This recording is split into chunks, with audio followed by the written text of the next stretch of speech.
दक्षिण भारत का इकलौता राज्य कर्नाटक हारने के बाद कथित तौर पर ये आरएसएस और बीजेपी वाले इतना बौखला जाएंगे, कभी किसी ने नहीं सोचा था।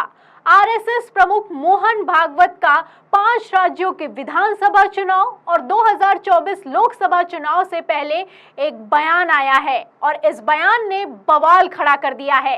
आपको बता दें कि मोहन भागवत ने बकायदा मंच से खड़े होकर कहा है कि हिंदू मीट और बीफ यानी कि गौ मांस खाने के लिए तैयार रहें। जी हाँ, चौंकाने वाला बयान है, लेकिन मोहन भागवत की तरफ से दिया गया है। जब से ये बयान दिया गया है तब से कांग्रेस ने तो बवाल खड़ा कर दिया है। कांग्रेस ने कैसे आरएसएस को घेरा है आपको बताएंगे, लेकिन पहले खबर में सबसे पहले आरएसएस प्रमुख मोहन भागवत ने मंच से खड़े होकर क्या बयान दिया है वो बयान बताते हैं। खबर आप देखिएगा नेशनल हेराल्ड की। देखिए इसमें लिखा है कि सफर for 200 years and be ready to atone for 2000 years of caste discrimination। यानी कि 200 साल तक आप लोगों ने कष्ट सहे और अब आगे आने वाले 2000 साल तक जातिगत भेदभाव का प्रायश्चित करने के लिए तैयार रहिए।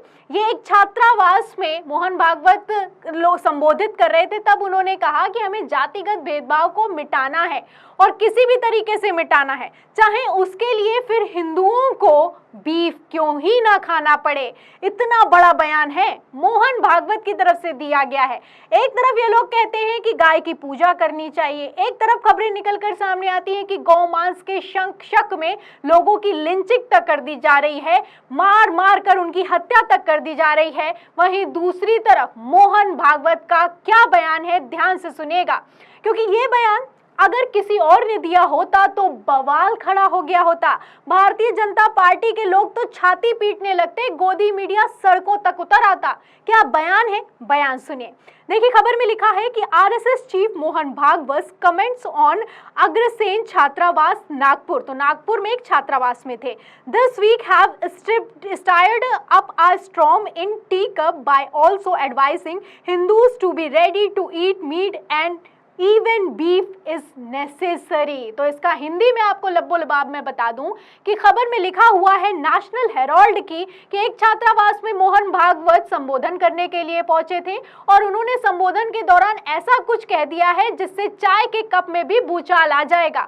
मोहन भागवत का कहना है कि जातिगत जो भेदभाव है उसको मिटाना होगा और इसको मिटाने के लिए अगर जरूरी पड़े तो बीफ यानी कि गौ मांस खाने के लिए भी हिंदू तैयार रहें। यह बयान तब दिया गया है जब 5 राज्यों में चुनाव होने वाले हैं। अब कांग्रेस कह रही है कि कर्नाटक हार गए हो, इसकी बौखलाहट है क्या?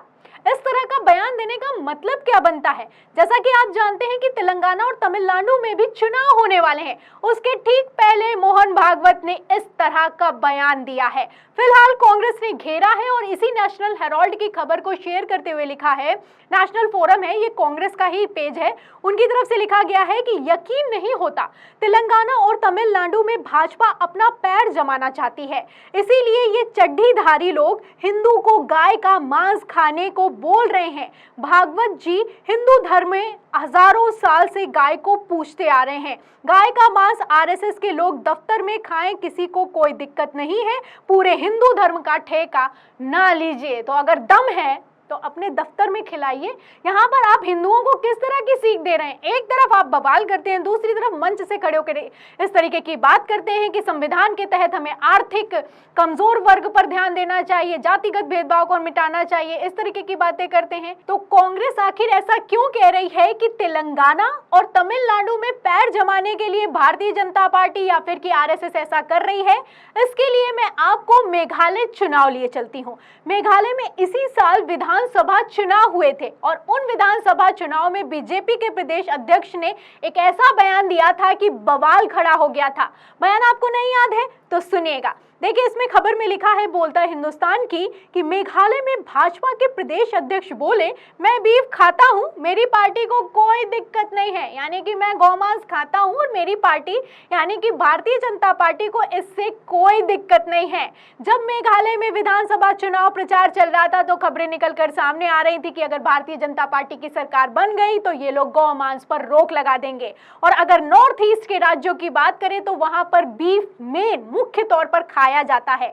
ऐसे में बीफ बैन हो जाएगा, लोग डर जाएंगे, वोट नहीं मिलेगा।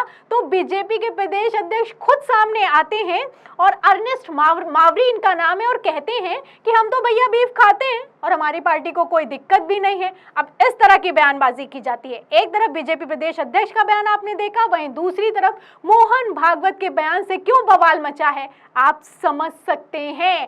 फिलहाल आपको मेघालय के चुनाव में क्या हुआ वो भी बता देती हूँ, उस पर वापस भी लौटते हैं कि बीजेपी प्रदेश अध्यक्ष इस तरीके का बयान दिए कि बीफ खाते हैं, बीफ खाने से कोई दिक्कत नहीं है। उसके बावजूद भारतीय जनता पार्टी की मेघालय में क्या हाल हुआ आपको नहीं याद है तो वो भी दिखा देती हूँ।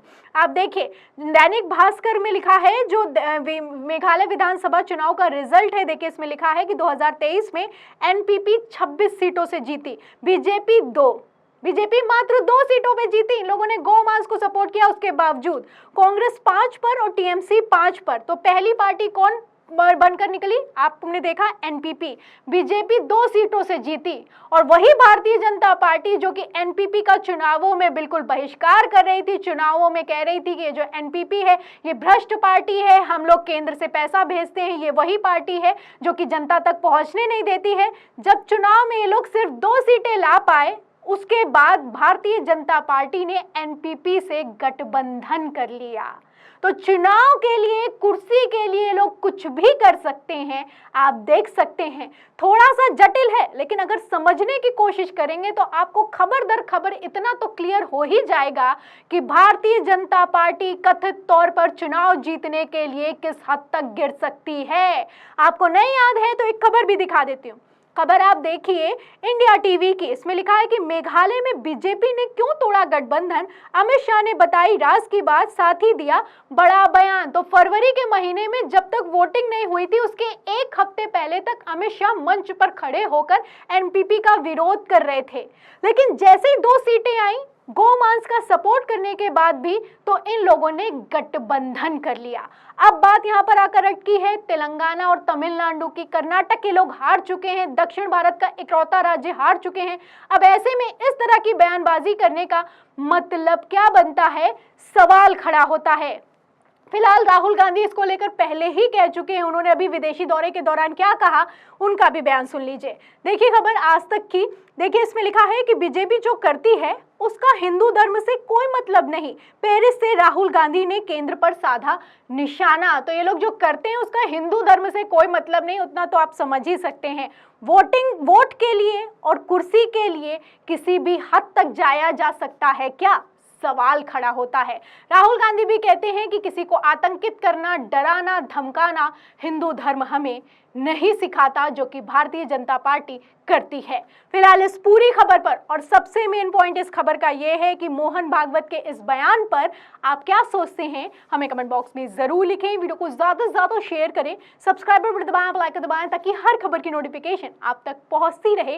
मैं प्रियंका, आप देख रहे थे 4 PM। फिर मिलते हैं अगली खबर के साथ, तब तक के लिए धन्यवाद।